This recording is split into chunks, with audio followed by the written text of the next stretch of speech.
Hi, అందరికీ నమస్కారం. నేను మీ ఎన్బివి సుబ్బారావు. మొట్టమొదటిగా ఈ మధ్య కాలంలో మనకున్నటువంటి 2 బుక్స్ జేఈ నీట్ ప్రిపరేషన్ చేసేటువంటి పిల్లల కోసం. అన్స్టాపబుల్ అండ్ బియాండ్ ర్యాంక్స్ విపరీతంగా సేల్స్ పెరిగింది. ఈ బుక్ అర్థం చేసుకుని మీ యొక్క ప్రిపరేషన్ లో భాగం చేసుకున్నటువంటి పిల్లలందరికీ కూడా మొట్టమొదటిగా నా యొక్క ప్రత్యేకమైనటువంటి కృతజ్ఞతలు. మన తెలుగు రాష్ట్రాలలో జేఈ నీట్ అనేటువంటిది ఒక పెద్ద కథ. మరి ఇప్పుడు 2026లో ఈ జేఈ నీట్ రాయబోతున్నటువంటి పిల్లలకి ఈ కమింగ్ ఫ్యూ మంత్స్ చాలా క్రూషియల్. ఇక్కడ మనకున్నటువంటి ఎక్స్పీరియన్స్ లో ప్రతి సంవత్సరం కూడా చాలా మందిని చూస్తూ ఉంటాం. ఈ చివరి టైంలో ఎంతో మంది బౌన్స్ బ్యాక్ అయ్యేటువంటి వాళ్ళు ఉంటారు. ఎంతో మంది పరిస్థితిని అర్థం చేసుకోక రకరకాల ప్రెజర్స్ వల్ల, ప్రయాణం మీద స్పష్టత లేకపోవడం వల్ల ఇప్పుడు వరకు ముందుకొచ్చి వెనకబడినటువంటి వాళ్ళని చూస్తూ ఉంటాం. 2 రకాలు. మరి ఈ టైంలో చాలా సింపుల్ గా ఇన్ని సంవత్సరాలు పడినటువంటి కష్టం మీకంటూ ఫలితాన్ని ఇవ్వాలి అంటే ఏం చేయాలి? చూసుకోవలసినటువంటి జస్ట్ 5 పాయింట్. జనరల్ గా స్టూడెంట్స్ చేసేటువంటి 5 మిస్టేక్స్ మనం చెయ్యకుండా వాటిని అధిగమించగలిగితే మీ సక్సెస్ రేట్ అనేటువంటిది మారుతుంది. సో అందుకే ఒకసారి ప్రశాంతంగా ఏ డిస్ట్రాక్షన్ లేకుండా ఈ వీడియోని చూసేటువంటి ప్రయత్నం చేయాలి. మీరు పేరెంట్స్ అయితే జాగ్రత్తగా విని అర్థం చేసుకోండి. మీ పిల్లల యొక్క జేఈ నీట్ ప్రిపరేషన్ లో మీ వంతు సహాయాన్ని ఈ వీడియో ద్వారా వాళ్ళకి అందించండి. ఈ మిస్టేక్స్ లో మొట్టమొదటిది ఏమిటంటే, మనం ఎన్ని గంటలు చదివేమన్నటువంటిది కాదు, ఎన్ని మార్కులు అనేటువంటి. మరొకసారి చెప్తున్నా, ఈ వీడియో సెకండ్ ఇయర్ ప్రిపరేషన్ అంటే రీజన్ లో ఉన్నటువంటి పిల్లల కోసం మాత్రమే. ఇది ఫస్ట్ ఇయర్స్ వాళ్ళ కోసం కాదు. ఈ సెకండ్ ఇయర్ లో ఈ లాస్ట్ ల్యాబ్ లో ఏవైతే ఇబ్బందులు వస్తాయో దాన్ని ఆధారం చేసి చెప్తున్నటువంటి విషయాలు మాత్రమే. సో మొట్టమొదటిది ఎన్ని గంటలు అనేటువంటిది కాకుండా ఎన్ని మార్కులు అనేటువంటిది ఇంపార్టెంట్. మీ టార్గెట్ 300కి 300, 720కి 720, 280, జేఈలో అయితే 260, 240, 200, 180, 140, 120 ఆర్ 100 క్రాస్ చేయటమా? ఇది మీరు ఆలోచించుకోవాల్సినటువంటి విషయం. ఎవరో 200 దాటితేనో, 150 దాటితేనో, లేదా 270, 80, 90 వస్తేనే సక్సెస్ అని అనుకోవద్దు మై డియర్ స్టూడెంట్స్. మీరు ఈ 2 లేదా 4 సంవత్సరాలు పడినటువంటి కష్టం మీకు ఏదో ఒక రూపేణ, అది ఐఐటీలో కాకపోవచ్చు, ఎన్ఐటీలో కాకపోవచ్చు, లేదా ప్రైవేట్ యూనివర్సిటీలో కావచ్చు, ఏదైనా కానివ్వండి. ఈ ప్రయాణంలో సిన్సియర్గా ఉన్నటువంటి పిల్లలు ఆ స్థాయిల్లో మంచి స్థాయి కంటే మీరు హ్యాపీ అవ్వాలి అంటే ఇప్పుడున్నటువంటి పర్సన్ అర్థం చేసుకుని మీరు ఎన్ని గంటలు చదివామనేటువంటిది కాకుండా మీ మార్క్స్, నీవు 80 మార్క్స్ లో ఉంటే 100 క్రాస్ చేయటం, 120లో ఉంటే 150 క్రాస్ చేయటం, 50% ప్లస్ రావటం, లేదా 150లో ఉంటే 180 లేదా 200 రావటం, 200లో ఉంటే 220కి రావటం, 240, ఏదో ఒకటి మీరు మీకున్నటువంటి స్థాయిలో మీరు చేసినటువంటి మీకు వచ్చిన 100 మార్కులో, 80 మార్కులో, 150 మార్కులో, 200 మార్కులో ముందు మీరు గౌరవించకపోతే ఎవరు గౌరవిస్తారు చెప్పండి నాన్న? వాళ్ళకి కావాలి ఆ 270 వచ్చేవాళ్ళు, 280 వచ్చేవాళ్ళు, అదే నీటిలో 700 పైన వచ్చేటువంటి వాళ్ళు. నాన్న, మనకు ఉన్నటువంటి నీటిలో 550 మార్కులు వస్తుంటే అది మనకి ఇంపార్టెంట్, 600 ఇంపార్టెంట్. మీరు ఆ మాయలో పడొద్దు. మీరు టార్గెట్ పెట్టుకోండి. మీకున్నటువంటి మీరు అచీవబుల్ టార్గెట్ అని చూడండి. ఆ అచీవబుల్ టార్గెట్ 15 డేస్లోనో, 20 డేస్లోనో, 1 మంత్లో చేయగలిగితే మీకు వచ్చేటువంటి ఎనర్జీ వేరే ఉంటుంది. సో కాబట్టి మొట్టమొదటి పాయింట్ ఏమిటంటే, మీరున్నటువంటి స్థాయిని మీరు ఫస్ట్ గౌరవించండి. ఆ స్థాయి నుంచి నెక్స్ట్ స్థాయికి ఎలా వెళ్ళాలి, మీ టార్గెట్ ఏమిటి అనేటువంటిది మీరు స్పష్టంగా ఉండండి. దాన్ని మీరు వాల్యూ చేయాలి. That is the first point. మీరు వాల్యూ చేయకుండా హై మార్క్స్ మాత్రమే మైండ్లో పెట్టుకుంటే మీరు చేసేటువంటి పనికి విలువ లేకుండా పోతుంది మై డియర్ స్టూడెంట్స్. చాలా మంది చాలా ఎమోషనల్గా, మెంటల్గా ఇబ్బంది పడుతున్నటువంటి అనేక మంది మనకి ఎవ్రీ వీక్ మనం కలుస్తూ ఉంటాం. సో కాబట్టి దిస్ ఈజ్ ఫస్ట్ పాయింట్. రెండవది, మన యొక్క పని మీద విజయాన్ని సాధించడం. ఇక్కడ 2 రకాలుగా చూద్దాం. ఒకటి హాస్టల్ స్టూడెంట్స్, ఇంకొకటి non hostel students. Non hostel students అయితే సోషల్ మీడియా మీద మీరు విజయాన్ని సాధించారా లేదా? ఇంటికి వచ్చిన తర్వాత సోషల్ మీడియా మాయలో ఉంటున్నారా? ఇది క్వశ్చన్ నెంబర్ 1 వీళ్ళకి. అదే హాస్టల్ స్టూడెంట్స్ అయితే హాస్టల్ స్టూడెంట్స్ సోషల్ మీడియా అనేటువంటి ఎక్స్పోజర్ ఎట్లాగా ఉండదు. కానీ మీరు మీ స్టడీ అవర్లో ఆ కాంప్లియన్స్ అంటే అలా నడుస్తుందంతే.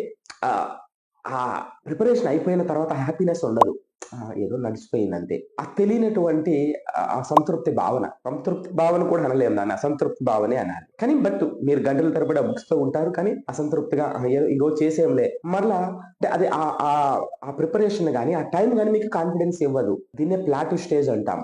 మన ఈ బుక్ లో రాసినటువంటి వాటిలో అదొక అంశం, ప్లాటూ స్టేజ్. ఈ టైంలో అక్కడ రిజల్ట్ ఏం కనిపించదు. సో తెలియకుండానే మనం సెల్ఫ్ డిమోటివేట్ అయిపోతూ ఉంటాం. రోజు ఎందుకు మొదలైందో, ఎందుకు అయిపోయిందో కూడా మనకు తెలియనటువంటి పరిస్థితులు అయిపోతూ ఉంటుంది. సో ఆ స్టేజ్ లో ఉన్నామా? వీటిని మనం, ఎందుకంటే మనం ఉదయం లేచిన వెంటనే మన టార్గెట్ ఫిక్స్ అయితే, నేను ఫిజిక్స్ లో ఈ రోజు ఇది, కెమిస్ట్రీలో ఇది, బయాలజీలో ఇది, లేదా మ్యాథ్స్ లో ఇది, మీ యొక్క విభాగానికి సంబంధించి మీరు డిసైడ్ అయ్యి ఈవినింగ్ అయ్యేటప్పటికి దానిలో 70-80% మీరు కంప్లీట్ చేసినా మీకు వచ్చే ఎనర్జీ నెక్స్ట్ లెవెల్ ఉంటుంది నాన్న. అది బయట నుంచి మోటివేషన్ అనేటువంటిది బయట నుంచి రాదు మై డియర్ స్టూడెంట్స్. అదొక ఫైర్. మోటివేషన్ అంటే ఆరిపోతుంది ఏదో టైంలో. ఆ ఇంటర్నల్ మోటివేషన్ రావాలి. అగ్ని పర్వతం లాగా ఆ లోపట అది ఆ వేడితో అట్లా ఉంటూనే ఉంటుంది. ఇక మూడవది సబ్జెక్ట్ వైజ్ మనకున్నటువంటి ఫిజిక్స్, మ్యాథ్స్, కెమిస్ట్రీ, లేదా ఫిజిక్స్, కెమిస్ట్రీ, బయాలజీ, ఒక్కొక్క దానికి ఒక్కొక్క స్ట్రాటజీ. అందుకే ఒక సబ్జెక్ట్ తర్వాత ఒక సబ్జెక్ట్ కి వెళ్ళటానికి ఆ ఉత్సుకత, ఆ ఆనందం మారుతూ ఉండాలి. ఒకటి అయిన తర్వాత మన ఉత్సాహం రెట్టింపు అవ్వాలి. అప్పుడు మీరు రైట్ స్థాయిలో ఉన్నట్టు లెక్క. మీరు తెలియకుండానే లో ఫీల్ అయిపోతుంటే ఒకదాని తర్వాత ఒకటి కొంచెం దాన్ని కరెక్ట్ చేసుకోవాలి. అదే ఫిజిక్స్ ఉంది, కాన్సెప్చువల్ స్ట్రెంగ్త్ అని. ఇప్పుడు ఈ టైం వచ్చేటప్పటికి ప్రీవియస్ క్వశ్చన్స్, పర్టికులర్ చాప్టర్స్, నీ ఫేవరెట్ టాపిక్స్, నీకు అప్రోచబుల్ టాపిక్స్, వీటి మీద నీకు ఐడియా రాకుండా మీరు ఎన్ని గంటలు కష్టపడినా మీకు ఆ సాటిస్ఫాక్షన్ ఉండదు. ఆ పాత్ మీద, మనం ప్రయాణించే పాత్ మీద మనకి ఆ కంట్రోల్ ఉండదు. ఏదో నడిచిపోతూ ఉంటుంది, గాలికి వెళ్ళిపోతూ ఉన్నట్టుగా ఉంటుంది. ఇప్పుడు అదే కెమిస్ట్రీకి వచ్చేటప్పటికి సర్టెన్ కేసెస్ రిటెన్షన్ ఎక్కువ ఉండాలి. అంటే దాన్ని మళ్ళీ రీకాల్ చేయటము కొన్ని అంశాల్లో. ఫర్ ఎగ్జాంపుల్ ఫిజికల్ కెమిస్ట్రీలో కానివ్వండి, ఇన్ఆర్గానిక్ లో కానివ్వండి. అదే బయాలజీ అయితే flash cards, mind maps each chapter కి చేసుకోవడం నీ అంత నీరుగా. అంటే బయట ఏదో బుక్ దొరుకుతుంది కదా అని చూస్తే ఏం ఉపయోగం ఉండదు. జీరో ఉపయోగం. నువ్వు చదివిన తర్వాత ఒక చాప్టర్ ని కూర్చుని కంప్లీట్ మైండ్ మ్యాప్ నువ్వు చేసుకోగలిగితే, అందులో కీ పాయింట్స్ నువ్వు రాయగలిగితే, నీ జర్నీని నువ్వు వాల్యూ చేసి ఎక్కడ ఇబ్బంది పడ్డావో ఆ కీ పాయింట్స్ నువ్వు ఎంపసిస్ చేసుకోగలిగితే నీ విజయాన్ని ఎవరు ఆపలేరు. అదే మ్యాథమెటిక్స్ కి వచ్చేటప్పటికి కాన్సెప్చువల్ కాంప్రహెన్షన్ చేసుకుంటూ ప్రాక్టీస్ లో, ఇప్పుడు ఈ టైంలో ఫస్ట్ ఇయర్ లో సెకండ్ ఇయర్ లో ఉన్నావు కాబట్టి ఈ టైంలో ప్రాక్టీస్, స్పీడ్, యాక్యురసీ, ఈ 3 అంశాల మీద ఎక్కువ దృష్టి పెట్టాలి. సో ఇలా subject wise approach.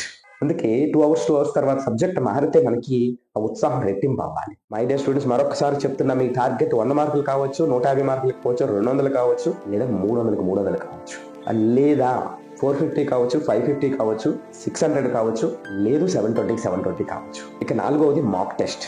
Mock test జరిగిన తర్వాత యాక్టివ్ లెర్నింగ్ ఉండాలి. మాక్ టెస్ట్ నుంచి చాలా మంది ఏంటంటే ఆ ఎర్రర్ లిస్ట్ రాయటమో, ఇది ఇలా జరిగింది కదా అని అక్కడ వదిలేయటమో చేస్తూ ఉంటారు. ఆ యాక్టివ్ లెర్నింగ్ అంటే ఎక్కడ మనకి అప్రోచబుల్, ఎక్కడ మిస్ అవుతున్నాము అనేది చాలా జాగ్రత్తగా మనం ఆలోచించాల్సినటువంటి అవసరం ఉంది. ఆ మాక్ టెస్ట్ టైంలో, గ్రాండ్ టెస్ట్ టైంలో జరిగినటువంటి ఆ 3 గంటలు ఈ ప్రపంచంలో నీకు తప్ప ఏం జరిగింది అనేది ఎవరికి తెలియదు. ఒక్కసారి నువ్వు 5 నిమిషాలు ఆ 3 గంటలు ఏం జరిగింది, నీకు ఇబ్బంది వచ్చినప్పుడు ఏ విధమైనటువంటి ఎమోషనల్ డిస్టర్బెన్స్ జరిగింది, ఎమోషనల్ బ్యాలెన్స్ జరిగింది, నేను ఎక్కడ వీక్ అయ్యాను అనేటువంటిది మనం జాగ్రత్తగా ఆలోచించాలి. అది ఆలోచించి అక్కడి నుంచి మనకి దగ్గరలో ఉన్నటువంటి క్వశ్చన్స్, మిస్ అయినటువంటి క్వశ్చన్ మీద స్ట్రెంత్ సాధించాలి. ఇది వేరే వీడియో చేద్దాం. అంటే ఈ మాక్ టెస్ట్ కి సంబంధించి ఒక 4 పద్ధతులు మనం ఏం పాటించాలి అనేటువంటిది. ఇక్కడ నేను ఒక ఎగ్జాంపుల్ చెప్తా.